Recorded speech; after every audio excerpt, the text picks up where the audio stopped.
ఆ రేవంత్ రెడ్డి వచ్చిందే ఆ పని చేయనికే కాంగ్రెస్ వాళ్ళు అంత నాశనంగానికి తప్ప ఏంది లేదు. ప్రజల్లో అందరికీ అర్థమైపోయింది. నెక్స్ట్ రేపు వచ్చేది సారే కావాలి కారే కావాలి అంటున్నారు. కంపల్సరీ కేసీఆర్ పక్క గెలుస్తాడు. ఒక చిన్న విషయం మాట్లాడదాం మనం. ఈ లోకల్లా గోల బాలరాజుకి ఏం తక్కువ చేసింది బీఆర్ఎస్ పార్టీ? గువ్వల బాలరాజు ఏంటంటే ఒకటి ఇది కాంగ్రెస్ ప్రభుత్వం ఏంటంటే లంకె బిందులునని కాంగ్రెస్ ప్రభుత్వం వచ్చింది.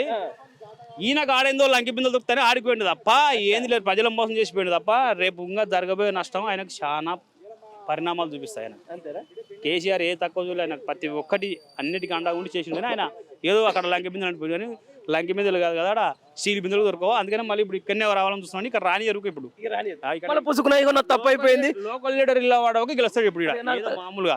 తప్పు అయిపోయింది, అట్లా పోయినా మళ్ళీ వచ్చిపోయి నేను బీఆర్ఎస్ లో జాయిన్ అవుతానంటే గోల బాలరాజు నుంచి ప్రభుత్వం బీఆర్ఎస్ ప్రభుత్వం అలాంటి నమ్మడు, తీసుకోడు. పోయిన వాళ్ళను ఇచ్చిపెడతాడు. మామూలు క్యాండిడేట్ గెలుస్తాడు. అలాంటి పోయిన వాళ్ళు ఎప్పుడైనా మనకు దెబ్బనే. అటువంటి వాళ్ళు ఎప్పుడైనా ఎన్నుపోటు పడిపోతారని వాళ్ళకి అర్థమైపోయింది బీఆర్ఎస్ పార్టీ.